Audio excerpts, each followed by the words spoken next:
They say these mountains are some of the oldest in the world. Older than the Rockies, older than the bones of most continents we walk today.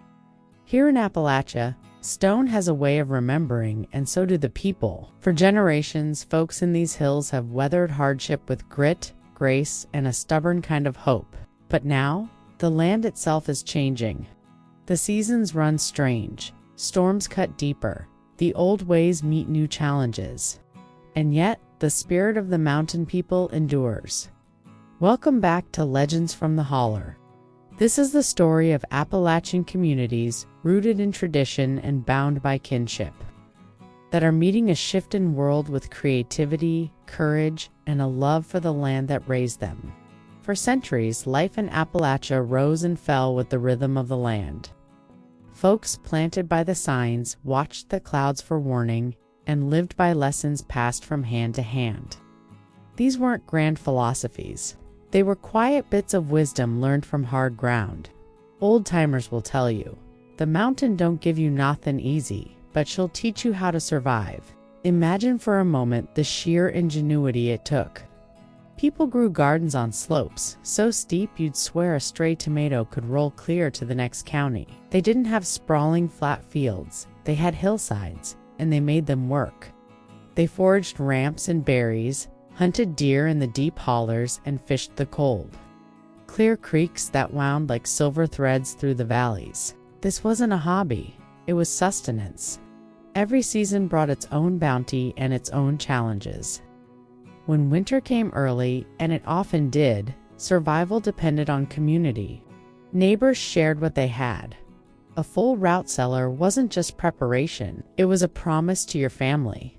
It was security in a world where nothing else was guaranteed. A stacked woodpile wasn't just fuel. It meant warmth, life, endurance.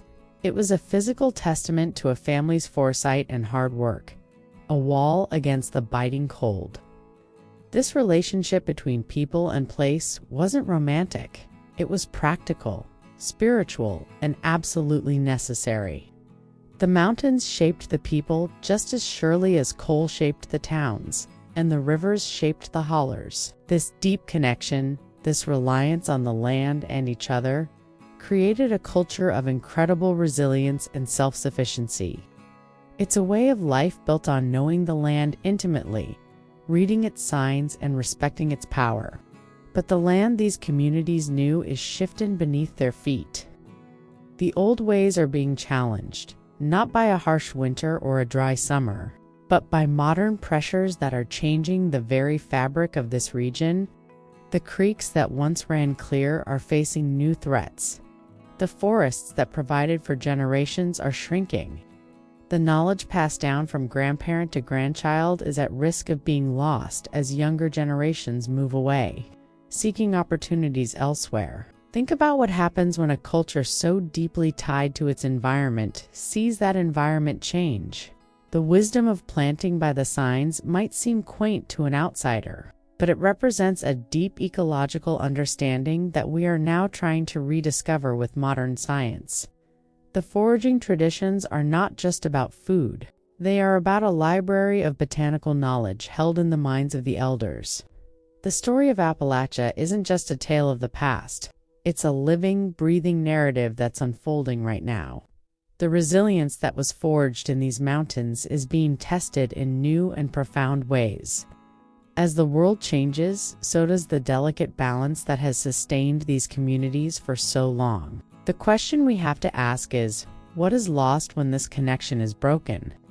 What wisdom, what strength, what part of our collective heritage disappears when a way of life is fundamentally altered? This isn't just about preserving a quaint historical lifestyle. It's about understanding a model of sustainability and community that has lessons for all of us. The challenges facing Appalachia today, environmental change, economic shifts, the loss of traditional knowledge, are a microcosm of challenges we all face. The solutions and the strength to face them might just lie in the very hills that have taught so much for so long. In recent decades, a new kind of challenge has settled over these mountains, one that's testing that age-old connection in ways no one quite remembers. It's a story told not in headlines but in whispers and worried conversations. It's in the way the rain falls harder and more unpredictably than it used to. Those once gentle mountain streams, the lifeblood of these hollows, are now rising with a frightening speed and ferocity, sweeping through communities with devastatingly little warning. Homes and histories are washed away in a matter of hours, leaving behind a trail of mud and heartbreak. And it's not just the water, the summers feel different. They stretch on, hotter and longer, baking the soil and wilting the crops. The heat presses down, making the hard work of farming, logging, or just getting by even more strenuous. Then comes winter. It arrives late, almost as if it forgot its cue, and then descends with a sudden, bitter vengeance. The temperature can swing wildly, from a mild, almost spring-like day to a deep, bone-chilling freeze within a single week. For people whose lives are so intimately woven with the land, these shifts aren't just inconvenient, they're deeply unsettling. They ripple through every aspect of life. Take gardening, for instance. The traditional planting times, wisdom passed down through generations like a precious family heirloom, just don't seem to hold true anymore. A late frost can kill a whole crop of tender seedlings planted with hope and care. An early heat wave can stunt the growth of beans and tomatoes. It's a constant gamble, trying to outguess a climate that no longer plays by the old rules. Hunters, too, are seeing things change. They talk about the deer and the turkey, the animals they've tracked their whole lives, moving to higher, cooler elevations. The familiar patterns of migration are being redrawn, forcing hunters to adapt and relearn the very woods they thought they knew like the back of their hand. The same goes for fishing. As streams warm, the native brook trout struggle, and the delicate balance of the aquatic ecosystem is thrown off kilter. Even the smallest creatures are feeling it. Beekeepers who rely on the seasonal bloom of wildflowers are finding their hives in trouble. An unusually warm spell in late winter might trick the bees into waking up early, only to find no flowers and no food. Or a late-season bloom might mean the bees are unprepared, leading to starvation when the cold finally sets in. Each change, no matter how small, sends a shockwave through this intricate web of life. What makes this all so profound is that Appalachian people have always been listeners. They're attuned to the subtle language of the land, the first call of a certain bird, the specific shade of green on the trees, the feel of the air before a storm. These aren't just poetic notions. They're practical, essential skills for survival and stewardship. So when the land starts speaking in a new, unfamiliar dialect, it's deeply disorienting. The changes can be quiet, almost unnoticeable for a while, and then suddenly, they're undeniable. A familiar landscape starts to feel strange. This isn't a story of despair, though. It's a story of observation, of adaptation, and of a deep, abiding love for a place. The people of Appalachia are watching, they're learning, and they're figuring out how to navigate this new reality. Just as they've navigated every hardship that's come before. They are a testament to the strength of community and the enduring power of a connection to home. Their experience is a powerful reminder that the changes happening to our planet aren't abstract concepts. They are lived realities, felt in the gardens, the forests, and the hearts of people every single day. Generations ago, an Appalachian garden was a masterpiece of practicality. Corn, beans, potatoes, cabbage, peppers, all tied to the natural rhythm of the season. Today, those seasons shift like a fiddler playing out of tune. So farmers are adapting, not by abandoning tradition, but by blending it with new ideas. High tunnels, long greenhouse-like structures, are extending growing seasons and protecting crops from unpredictable storms. Heirloom seeds, once stored in mason jars and passed quietly between neighbors, are now part of regional seed-saving networks. Farmers compare notes across counties, track soil health, and diversify crops to withstand hotter, wetter, and wilder weather patterns. And surprisingly, old-fashioned practices are making a comeback. From crop rotation to companion planting, mulching with natural materials and planting by the lunar cycle. Sometimes what's old becomes new again, because these hills always rewarded the folks who paid attention. For over a century, coal was the beating heart of the Appalachian economy. Towns rose around it. Families depended on it. Lives were shaped by the black dust and the promise of steady wages. But as energy markets shifted and mines closed, communities faced an uncertain future. Rather than letting collapse define them, many turned toward innovation. On reclaimed mine lands, new solar farms now stretch across the old scars of industry. Wind turbines catch mountain breezes where tipples once stood. Training programs help former miners transition into new energy jobs. Skills forged in the darkness, now lighting the way toward cleaner horizons. It is not a simple shift. It is not without pain or controversy. But it is a testament to Appalachian resilience, the ability to carve a new path where the old one ends. Ever heard that old saying, "Take what you need, leave some for seed"? In the heart of Appalachia, those aren't just words. They're a way of life that's making a powerful comeback. For generations, folks here have understood that living with the land isn't just about survival. It's about respect. It's about being a steward, not just a resident. Today, as the world talks about environmental adaptation, Appalachia is showing everyone what that really looks like. Not through complex policies, but through culture.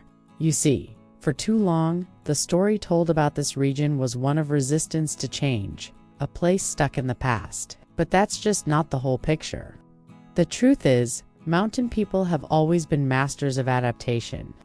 They just do it their own way, quietly, creatively, and together. It's a resilience that runs as deep as these hills. Now, that same spirit is fueling a cultural and environmental renaissance. Take a look around. You'll see conservation groups not just showing up with plans, but partnering hand in hand with local communities. They're working together to protect the ancient forests that cloak these mountains, to restore the crystal-clear streams teeming with life, and to ensure the wildlife that calls this place home can thrive for generations to come. This isn't about outsiders telling people what to do. It's about neighbors helping neighbors protect the home they all love. It's about shared goals and shared sweat, rebuilding habitats and restoring a balance that was almost lost. And this revival goes beyond just the land itself. It's breathing new life into the very soul of Appalachian heritage. All across the region, young people are picking up the tools of their grandparents. They're feeling the heat of the forge, learning the intricate art of blacksmithing, shaping metal with fire and hammer. They're weaving baskets not just as a craft, but as a connection to the past, their fingers following patterns passed down through countless hands.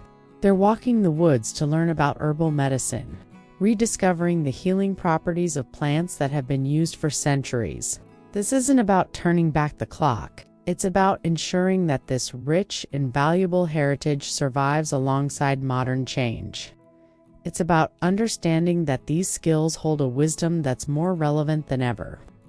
In a world of mass production, there's a growing hunger for things that are authentic, things that have a story, and every hand-forged hook, every woven basket, every herbal remedy from Appalachia tells a story of resilience, resourcefulness, and a deep connection to place. This cultural revival is also creating new economic pathways, proving that protecting the environment and making a living can go hand in hand. Sustainable outdoor tourism is booming. New trails are being blazed, opening up breathtaking views and inviting people to experience the magic of these mountains responsibly. Projects to restore fly fishing streams are not only bringing back native brook trout but also attracting anglers from all over, boosting local economies. Sustainable forestry practices are ensuring that the timber industry can thrive without sacrificing the health of the ecosystem. And craft cooperatives are popping up, giving artisans a platform to sell their work to a global audience. Sharing a piece of Appalachian culture with the world? These aren't just jobs. They are opportunities rooted in the very identity of the region, creating a future that honors its past. So, the next time you think of Appalachia, Don't just picture misty mountains and old-time music. Picture a vibrant community actively shaping its own future. Picture a place where environmental adaptation isn't a new concept, but a deeply ingrained cultural value. It's a story of rediscovery, of stewardship, and of a quiet, powerful resilience. It's the spirit of leaving some for seed in action, ensuring that the beauty, culture, and strength of Appalachia will endure for many, many more generations. In Appalachia, adaptation doesn't begin with technology or policy. It begins with people. Neighbors still show up with casseroles after a storm, still help rebuild a porch before the insurance paperwork clears, still gather in churches, fire halls, and front yards to share news, tools, and comfort. Grassroots networks are often faster than official channels. When flooding hits, volunteers with four-wheelers and bass boats appear within minutes. When heat waves strike, community centers open their doors. When someone's garden fails, neighbors share their harvest. This spirit, this fierce sense of we're all in this together, is the backbone of Appalachian resilience. No matter how the mountains change, the people still care for one another. Modern tools are finding a place in these old hills. Broadband expansion is reaching remote hollers, bringing telemedicine, online education, and new job prospects. Young residents, once forced to leave for opportunity, are returning with fresh skills. Drone mapping helps communities identify landslide risks. Weather sensors track rain patterns across multiple counties. Local artisans use social media to share their crafts with the world. This mix of old world wisdom and new world technology becomes a powerful combination. A hand-stitched quilt photographed and sold online, a century-old family farm using soil sensors, a town meeting streamed worldwide from a one-room library. The mountains aren't isolated anymore. They're connected and growing stronger because of it. Adaptation isn't a betrayal of tradition, it's the continuation of it. From the earliest settlers to today's families, Appalachian people have survived by reading the land, trusting their neighbors, and holding fast to hope. The challenges may be new, but the spirit remains the same. A spirit that says, we bend, but we don't break. We listen to the land, even when it's speaking in new ways. We carry forward the lessons of our ancestors, while making room for the innovations of our children. In the end, resilience isn't just about overcoming hardship. It's about honoring the story of where you come from, while keeping your eyes on where you're going. These mountains have stood for hundreds of millions of years, and the people who call them home, well, they carry a strength nearly as old. Change is coming, some of it fast, some of it slow. But here in Appalachia, the enduring spirit still rises like dawn over the ridgeline. Quiet, steady, unshakable, and ready for whatever tomorrow brings. Thanks for sitting a while with me here on Legends from the Holler. If you enjoyed the tale, go on and hit that subscribe button so you don't miss the next story wandering out of these mountains. Till next time, keep your ears open and your lantern lit.